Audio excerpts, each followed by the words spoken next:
ವೀಕ್ಷಕರೇ ನಮಸ್ಕಾರ. ನಮ್ಮ ಹಳ್ಳಿ ಸುದ್ದಿ ಯೂಟ್ಯೂಬ್ ಚಾನಲ್ಗೆ ಸ್ವಾಗತ. ಪಿಎಂ ಕಿಸಾನ್ ಹಾಗೂ ಬೆಳೆ ವಿಮಾ ಪರಿಹಾರದ ಬಗ್ಗೆ 2 ಬಿಗ್ ಅಪ್ಡೇಟ್ಗಳು ಬಂದಿವೆ. ಹೌದು, ಇದರ ಬಗ್ಗೆ ಸಂಪೂರ್ಣವಾದ ಮಾಹಿತಿಯನ್ನ ಈ ವಿಡಿಯೋದಲ್ಲಿ ತಿಳಿಸಿಕೊಡ್ತಾ ಹೋಗ್ತೀವಿ. ಈ ಜಿಲ್ಲೆಯ ರೈತರಿಗೆ ಪ್ರತಿ ಹೆಕ್ಟರ್ಗೆ 32,000 ರೂಪಾಯಿ ಬೆಳೆ ವಿಮಾ ಹಣ ಬಿಡುಗಡೆ ಆಗಿದೆ. ಹೌದು, ಯಾವ ರೈತರಿಗೆ ಬಿಡುಗಡೆ ಆಗಿದೆ, ಎಷ್ಟು ಜಮಾ ಆಗಿದೆ, ಜಮಾ ಆಗಿದ್ದನ್ನ ಚೆಕ್ ಮಾಡಿಕೊಳ್ಳುವುದು ಹೇಗೆ, ಎಲ್ಲವನ್ನೂ ಕೂಡ ಈ ವಿಡಿಯೋದಲ್ಲಿ ತಿಳಿಸಿಕೊಡ್ತಾ ಹೋಗ್ತೀವಿ. ದಯವಿಟ್ಟು ಸ್ಕಿಪ್ ಮಾಡದೆ ನಮ್ಮ ವಿಡಿಯೋನ ಸಂಪೂರ್ಣವಾಗಿ ನೋಡಿ. ಹಾಗೆ ನೀವು ನಮ್ಮ ಚಾನಲ್ ಅನ್ನ ಸಬ್ಸ್ಕ್ರೈಬ್ ಆಗಿಲ್ಲ ಅಂತಂದ್ರೆ ಈ ಕೂಡಲೇ ಸಬ್ಸ್ಕ್ರೈಬ್ ಆಗಿ, ಹಾಗೆ ಬೆಲ್ ಐಕನ್ ಕ್ಲಿಕ್ ಮಾಡಿ ಆಲ್ ಅಂತ ಸೆಲೆಕ್ಟ್ ಮಾಡಿ. ಇನ್ನು ಕೇಂದ್ರ ಸರ್ಕಾರದಿಂದ 30 ಲಕ್ಷ ರೈತರ ಖಾತೆಗೆ 3,200 ಕೋಟಿ ಬೆಳೆ ವಿಮಾ ಹಣ ಜಮಾ ಆಗಿದೆ. ಹೌದು, ಕೇಂದ್ರ ಕೃಷಿ ಸಚಿವ ಶಿವರಾಜ್ ಸಿಂಗ್ ಚೌಹಾಣ್ ಅವರು ಸೋಮವಾರ ಪ್ರಧಾನಮಂತ್ರಿ ಫಸಲ್ ಬಿಮಾ ಯೋಜನೆಯಡಿ 30 ಲಕ್ಷ ರೈತ ಫಲಾನುಭವಿಗಳ ಖಾತೆಗಳಿಗೆ 3,200 ಕೋಟಿ ರೂಪಾಯಿಗಳನ್ನ ವರ್ಗಾಯಿಸಲಿದ್ದಾರೆ. ಬಿಡುಗಡೆ ಪ್ರಕಾರ 2025ರ ಖಾರಿಫ್ ಋತುವಿನಿಂದ ರಾಜ್ಯ ಸರ್ಕಾರಗಳು ಸಬ್ಸಿಡಿ ಕೊಡುಗೆ ವಿಳಂಬಕ್ಕೆ 12% ದಂಡ ವಿಧಿಸಲಾಗುವುದು ಮತ್ತು ಅದೇ ರೀತಿ ವಿಮಾ ಕಂಪನಿಗಳು ಪಾವತಿ ವಿಳಂಬಕ್ಕೆ ಕಂಪನಿಗಳು ರೈತರಿಗೆ 12% ದಂಡವನ್ನು ಪಾವತಿಸಬೇಕಾಗುತ್ತದೆ ಎಂದು ನಿರ್ಧರಿಸಲಾಗಿದೆ. 2024-25ನೇ ಸಾಲಿನ ಮುಂಗಾರು ಹಂಗಾಮಿನ ವಿವಿಧ ಬೆಳೆಗಳಿಗೆ ಬೆಳೆ ವಿಮಾ ಮಂಜೂರಾಗಿದ್ದು ರಾಜ್ಯಕ್ಕೆ 1,449 ಕೋಟಿ ರು ಬಿಡುಗಡೆ ಆಗಲಿದೆ. ಕಲಬುರಗಿ ಹಾಗೂ ಗದಗ ಜಿಲ್ಲೆಯ ಬಂಪರ್ ಪರಿಹಾರ ದೊರಕಿದೆ. ಕಳೆದ ಸಾಲಿನ ಮುಂಗಾರು ಹಂಗಾಮಿನ ವಿವಿಧ ಬೆಳೆಗಳಿಗೆ ಕರ್ನಾಟಕ ರೈತ ಸುರಕ್ಷಾ ಪ್ರಧಾನಮಂತ್ರಿ ಫಸಲ್ ಬಿಮಾ ಯೋಜನೆ ಅಡಿಯಲ್ಲಿ ಮುಂಗಾರು ಹಂಗಾಮಿನ ಬೆಳೆಗಳಾದ ತೊಗರಿ, ಭತ್ತ, ರಾಗಿ, ಮೆಕ್ಕೆಜೋಳ, ಸೋಯಾಬೀನ್, ಹತ್ತಿ, ಹೆಸರು, ನೆಲಗಡಲೆ ಮುಂತಾದ ಬೆಳೆಗಳಿಗೆ ಬೆಳೆ ವಿಮಾ ಮಂಜೂರಾಗಿದೆ. ಇದರಲ್ಲಿ 10%ಕ್ಕಿಂತ ಹೆಚ್ಚಿನ ಹಣ ಈಗಾಗಲೇ ರೈತರ ಖಾತೆಗಳಿಗೆ ಜಮಾ ಆಗಿದೆ. ಕಳೆದ ಹಲವಾರು ವರ್ಷಗಳಿಂದ 1,400ರಿಂದ 1,500 ಕೋಟಿ ರು ಅಂದಾಜಿಸಲಿದ್ದು ರಾಜ್ಯಕ್ಕೆ ಬೆಳೆ ವಿಮಾ ಬಿಡುಗಡೆ ಆಗುತ್ತಿದೆ. ಅದೇ ರೀತಿ 2024-25ನೇ ಸಾಲಿನ ಮಂಜೂರಾತಿ ಆಗಿರುವ ಒಟ್ಟಾರೆ ಬೆಳೆ ವಿಮಾ ಪರಿಹಾರವನ್ನ ಸಿಂಹಪಾಲು ಕಲಬುರಗಿ ಹಾಗೂ ಗದಗ ಜಿಲ್ಲೆ ಪಡೆದಿರುವುದು ಗಮನಾರ್ಹ ಸಂಗತಿಯಾಗಿದೆ.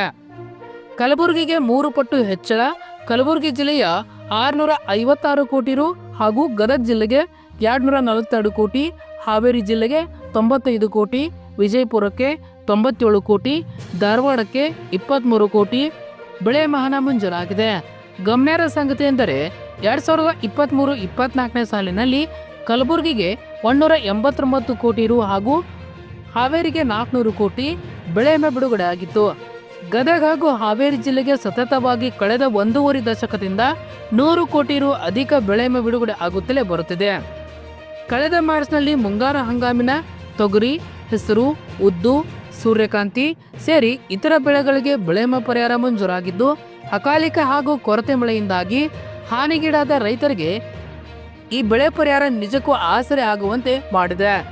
ರಾಜ್ಯದಲ್ಲಿ 1,449 ಕೋಟಿ ರು ಬೆಳೆ ವಿಮಾ ಪರಿಹಾರ 23 ಲಕ್ಷ ರು ರೈತರಿಗೆ ದೊರಕಲಿದೆ. ಕಳೆದ ಮಾರ್ಚ್ನಲ್ಲಿ ಮುಂಗಾರು ಹಂಗಾಮಿನ ತೊಗರಿ, ಹೆಸರು, ಉದ್ದು, ಸೂರ್ಯಕಾಂತಿ ಸೇರಿ ಇತರ ಬೆಳೆಗಳಿಗೆ ಬೆಳೆ ವಿಮಾ ಪರಿಹಾರ ಮಂಜೂರಾಗಿದ್ದು ಅಕಾಲಿಕ ಹಾಗೂ ಕೊರತೆ ಮಳೆಯಿಂದಾಗಿ ಹಾನಿಗೀಡಾದ ರೈತರಿಗೆ ಈ ಬೆಳೆ ಪರಿಹಾರ ನಿಜಕ್ಕೂ ಆಸರೆ ಆಗುವಂತೆ ಮಾಡಿದೆ.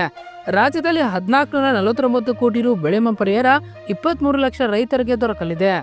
ಯಾವ ಜಿಲ್ಲೆಗೆ ಎಷ್ಟು ಜಮಾ ಆಗಿದೆ? ಹೌದು, ಬೆಂಗಳೂರು ಗ್ರಾಮಾಂತರ ಜಿಲ್ಲೆಗೆ 79 ಲಕ್ಷ ರು ಬಿಡುಗಡೆ ಆಗಿದೆ. ಬೆಂಗಳೂರು ನಗರದಲ್ಲಿ 4 ಲಕ್ಷ ರು ಬಿಡುಗಡೆ ಆಗಿದೆ.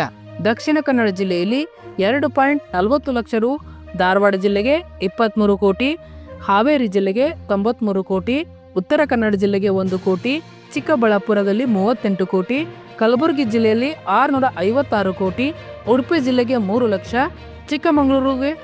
ಚಿಕ್ಕಮಗಳೂರಿಗೆ 48 ಲಕ್ಷ ರು, ಚಿತ್ರದುರ್ಗಕ್ಕೆ 33 ಕೋಟಿ, ದಾವಣಗೆರೆ ಜಿಲ್ಲೆಗೆ 44 ಕೋಟಿ, ಗದಗ ಜಿಲ್ಲೆಗೆ 242 ಕೋಟಿ, ಹಾಸನ ಜಿಲ್ಲೆಗೆ 26 ಕೋಟಿ, ಕೊಡಗು ಜಿಲ್ಲೆಗೆ 23 ಲಕ್ಷ ಕೋಟಿ, ಕೋಲಾರಕ್ಕೆ 1 ಕೋಟಿ, ರಾಮನಗರಕ್ಕೆ 2 ಕೋಟಿ, ಶಿವಮೊಗ್ಗಕ್ಕೆ 13, ತುಮಕೂರು 1 ಕೋಟಿ, ವಿಜಯಪುರಕ್ಕೆ 70, ವಿಜಯಪುರಕ್ಕೆ 97, ಬಳ್ಳಾರಿಗೆ 32 ಲಕ್ಷ 34 ಕೋಟಿ, ಮೈಸೂರಿಗೆ 39 ಲಕ್ಷ, ಯಾದಗಿರಿಗೆ 18 ಕೋಟಿ, ಬಾಗಲಕೋಟೆಗೆ 14 ಕೋಟಿ, ಬೆಳಗಾವಿಗೆ 24 ಕೋಟಿ, ಬೀದರ 13, ಚಾಮರಾಜನಗರ 2, ಮಂಡ್ಯ 3, ರಾಯಚೂರು 3 ಹಾಗೂ ಒಟ್ಟು 1,449 ಕೋಟಿ ರು ಬಿಡುಗಡೆಯಾಗಿದೆ.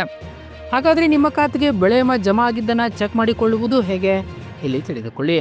ಮೊದಲನೇದಾಗಿ ನಮ್ಮ ಡಿಸ್ಕ್ರಿಪ್ಷನ್ ಬಾಕ್ಸಲ್ಲಿ ಲಿಂಕನ್ನು ಕೊಟ್ಟಿರ್ತೇವೆ. ಆ ಲಿಂಕ್ ಮೇಲೆ ಕ್ಲಿಕ್ ಮಾಡಬೇಕು. ಆಗ ಈ ರೀತಿ ಪೇಜ್ ಓಪನ್ ಆಗುತ್ತದೆ. ಅಲ್ಲಿ ವರ್ಷ ಇದ್ದಲ್ಲಿ 2023-24 ಎಂದು ಆಯ್ಕೆ ಮಾಡಿಕೊಳ್ಳಬೇಕು. ನಂತರ ಗೋ ಮೇಲೆ ಕ್ಲಿಕ್ ಮಾಡಬೇಕು. ನಂತರ ಫಾರ್ಮರ್ ಕಾಲಂನಲ್ಲಿ ಚೆಕ್ ಸ್ಟೇಟಸ್ ಮೇಲೆ ಕ್ಲಿಕ್ ಮಾಡಬೇಕು. ನಂತರ ನಿಮ್ಮ ಆಧಾರ್ ನಂಬರ್ ಅಥವಾ ಪ್ರಪೋಸಲ್ ನಂಬರ್ ಅಥವಾ ಮೊಬೈಲ್ ನಂಬರ್ ಮೇಲೆ ಕ್ಲಿಕ್ ಮಾಡಿ ನೀವು ಬೆಳೆ ಕಟ್ಟಿದ ಅಕ್ನಾಲಜ್ಮೆಂಟ್ ನಂಬರ್ ಅಥವಾ ಮೊಬೈಲ್ ನಂಬರ್ ಹಾಕಿ ನಂತರ ಕ್ಯಾಪ್ಚರ್ ಕೋಡ್ ಅನ್ನು ಟೈಪ್ ಮಾಡಬೇಕು. ನಂತರ ಈ ಕೆಳಗಿನಂತೆ ಬೆಳೆ ವಿಮಾ ಜಮಾ ಆದ ಮಾಹಿತಿ ದೊರೆಯಲಿದೆ. ಎಷ್ಟು ಜಮಾ ಆಗಿದೆ, ಯಾವ ಬ್ಯಾಂಕ್ ಖಾತೆಗೆ ಜಮಾ ಆಗಿದೆ ಎಲ್ಲವನ್ನೂ ಕೂಡ ಅಲ್ಲಿ ತಿಳಿದುಕೊಳ್ಳಬಹುದು. ಏನು PM ಕಿಸಾನ್ ಸನ್ಮಾನ್ ನಿಧಿ ಯೋಜನೆ ಬಗ್ಗೆ ಇಲ್ಲಿ ತಿಳಿಸ್ಕೊಡ್ತಾ ಹೋಗ್ತೀವಿ. ನಿಮ್ಮ ಖಾತೆಗೆ 21ನೇ ಕಂತಿನ ಹಣ ಜಮಾ ಆಗಿದೆಯಾ, ಜಮಾ ಆಗಿದ್ದನ್ನು ಚೆಕ್ ಮಾಡಿಕೊಳ್ಳುವುದು ಹೇಗೆ, PM ಕಿಸಾನ್ ಹಣ ಹೆಚ್ಚಳವಾಗುತ್ತಾ ಎಲ್ಲವನ್ನೂ ಕೂಡ ಇಲ್ಲಿ ತಿಳಿಸ್ಕೊಡ್ತಾ ಹೋಗ್ತೀವಿ. ದಯವಿಟ್ಟು ಸ್ಕಿಪ್ ಮಾಡದೆ ನಮ್ಮ ವಿಡಿಯೋನ ಸಂಪೂರ್ಣವಾಗಿ ನೋಡಿ. PM ಕಿಸಾನ್ 20ನೇ ಕಂತಿನ ನಿರೀಕ್ಷೆಯಲ್ಲಿದ್ದ ರೈತರಿಗೆ ಬಿಗ್ ಶಾಕ್ ಆಗಿದೆ. ಹೌದು, ಈ ಪಟ್ಟಿಯಲ್ಲಿರುವ 7 ಲಕ್ಷ ರೈತರಿಗೆ PM ಕಿಸಾನ್ ಹಣ ಜಮಾ ಆಗಿಲ್ಲ. PM ಕಿಸಾನ್ ಸನ್ಮಾನ್ ನಿಧಿ ಯೋಜನೆ 21ನೇ ಕಂತು ಜಮಾ ಆಗಬೇಕಂದ್ರೆ ಈ ಪಟ್ಟಿಯಲ್ಲಿ ನಿಮ್ಮ ಹೆಸರು ಚೆಕ್ ಮಾಡಿಕೊಳ್ಳಿ. ಈ ಪಟ್ಟಿಯಲ್ಲಿರುವ 7 ಲಕ್ಷ ರೈತರಿಗೆ PM ಕಿಸಾನ್ ಹಣ ಸಿಗುವುದಿಲ್ಲ. PM ಕಿಸಾನ್ ಸನ್ಮಾನ್ ನಿಧಿ ಯೋಜನೆಯಡಿ ನೋಂದಾಯಿಸಿದ್ದ ರಾಜ್ಯದ 7 ಲಕ್ಷಕ್ಕೂ ಅಧಿಕ ರೈತರಿಗೆ ಅನರ್ಹಗೊಳಿಸಲಾಗಿದೆ. ರಾಜ್ಯದಲ್ಲಿ PM ಕಿಸಾನ್ ಸನ್ಮಾನ್ ನಿಧಿ ಯೋಜನೆ ಆರಂಭವಾದ 1 ವರ್ಷದಲ್ಲಿ 53.81 ಲಕ್ಷಕ್ಕೂ ಅಧಿಕ ರೈತರು ನೋಂದಣಿ ಮಾಡಿಸಿ ಈ ಯೋಜನೆ ಪ್ರಯೋಜನ ಪಡೆದುಕೊಂಡಿದ್ದರು. ಇದರ ಪೈಕಿ 7 ಲಕ್ಷಕ್ಕೂ ಅಧಿಕ ರೈತರನ್ನ ಈ ಯೋಜನೆಯ ಫಲಾನುಭವಿಗಳ ಪಟ್ಟಿಯಿಂದ ಅನರ್ಹಗೊಳಿಸಲಾಗಿದೆ. ಭೂ ದಾಖಲೆಗಳ ಕೊರತೆ, EKYC ಸಮಸ್ಯೆ, ತೆರಿಗೆ ಪಾವತಿದಾರರು, ಸರ್ಕಾರಿ ನೌಕರಿ ಹೊಂದಿರುವವರು, ಸಾಂವಿಧಾನಿಕ ಉದ್ಯೋಗದಲ್ಲಿ ಕಾರ್ಯನಿರ್ವಹಿಸುವವರು ಸೇರಿದಂತೆ ಅನೇಕ ಕಾರಣಗಳಿಂದ ಹಂತ ಹಂತವಾಗಿ ಪರಿಶೀಲನೆ ನಡೆಸಿ ಸುಮಾರು 7 ಲಕ್ಷ ರೈತರನ್ನ ಅನರ್ಹಗೊಳಿಸಲಾಗಿದೆ. 2018ರಲ್ಲಿ ಈ ಯೋಜನೆ ಆರಂಭವಾದ ಸಂದರ್ಭದಲ್ಲಿ 19,819 ರೈತರು ನೋಂದಾಯಿಸಿದ್ದು 2019-20ರಲ್ಲಿ 53 ಲಕ್ಷ ರೈತರು ನೋಂದಾಯಿಸಿದ್ದರು. ಅರ್ಹರಲ್ಲದವರು ಕೂಡ ಹೆಸರು ನೋಂದಾಯಿಸಿ ಈ ಯೋಜನೆ ಪ್ರಯೋಜನ ಪಡೆದುಕೊಂಡಿದ್ದರಿಂದ ಪರಿಶೀಲನೆ ಕಾರ್ಯ ಆರಂಭಿಸಲಾಗಿದ್ದು ಈಗ 47.50 ಲಕ್ಷ ರೈತರು ಈ ಯೋಜನೆಯ ಪ್ರಯೋಜನ ಪಡೆಯುತ್ತಿದ್ದಾರೆ. ರೈತರ ನೋಂದಣಿ ಕಾರ್ಯ ನಿರಂತರವಾಗಿ ನಡೆಯುವುದರಿಂದ ಪ್ರತಿ ಕಂತು ವಿತರಣೆಯ ಸಂದರ್ಭದಲ್ಲಿ ರೈತರ ಸಂಖ್ಯೆ ಹೆಚ್ಚು ಕಡಿಮೆ ಆಗುತ್ತಿದೆ. ಅರ್ಹರನ್ನ ಸೇರಿಸುವುದು, ಅರ್ಹರನ್ನ ಕೈ ಬಿಡುವ ಪ್ರಕ್ರಿಯೆ ನಿರಂತರವಾಗುತ್ತದೆ.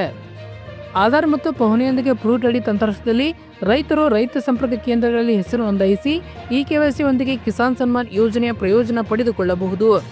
ಜಮೀನಿನ ಮಾಲೀಕರು ನಿಧಾನರಾಗಿದ್ದಲ್ಲಿ ಇತರೆ ವಾರಸುದಾರರ ಪೌತಿ ಖಾತೆ ಮಾಡಿಸಿದರೆ ಈ ಯೋಜನೆಗೆ ಅರ್ಹರಾಗಿರುತ್ತಾರೆ. ಹಾಗಾದ್ರೆ ಈ ಪಟ್ಟಿಯಲ್ಲಿ ನಿಮ್ಮ ಹೆಸರು ಇದೆಯಾ ಒಂದ್ಸಾರಿ ಚೆಕ್ ಮಾಡಿಕೊಳ್ಳಿ. ನಮ್ಮ ಡಿಸ್ಕ್ರಿಪ್ಷನ್ ಬಾಕ್ಸ್ ಅಲ್ಲಿ ಲಿಂಕ್ ಅನ್ನ ಕೊಟ್ಟಿರ್ತೇವೆ. ಆ ಲಿಂಕ್ ಮೇಲೆ ಕ್ಲಿಕ್ ಮಾಡಬೇಕು. ಆಗ ಈ ರೀತಿ ಪೇಜ್ ಓಪನ್ ಆಗುತ್ತದೆ. ಅಲ್ಲಿ ನಿಮ್ಮ ಜಿಲ್ಲೆ, ಹೋಬಳಿ, ಉಪಜಿಲ್ಲೆ, ತಾಲೂಕು, ಗ್ರಾಮವನ್ನು ಆಯ್ಕೆ ಮಾಡಿಕೊಂಡು ಮುಂದೆ ಗೆಟ್ ರಿಪೋರ್ಟ್ ಮೇಲೆ ಕ್ಲಿಕ್ ಮಾಡಬೇಕು. ನಂತರ ಅಲ್ಲಿ ಹೊಸ ಪಟ್ಟಿ ತೆರೆದುಕೊಳ್ಳುತ್ತದೆ. ಆ ಪಟ್ಟಿಯಲ್ಲಿ ನಿಮ್ಮ ಹೆಸರು ಇದ್ರೆ ಮಾತ್ರ ನಿಮಗೆ ಮುಂದಿನ 21ನೇ ಕಂತಿನ ಹಣ ಜಮಾ ಆಗಲಿದೆ. ಧನ್ಯವಾದಗಳು. ಇದೇ ರೀತಿ ಹೆಚ್ಚಿನ ಮಾಹಿತಿಗಾಗಿ ನಮ್ಮ ಹಳ್ಳಿ ಸುದ್ದಿ ಯೂಟ್ಯೂಬ್ ಚಾನಲ್ ಅನ್ನು ಸಬ್ಸ್ಕ್ರೈಬ್ ಆಗಿ. ಧನ್ಯವಾದಗಳು.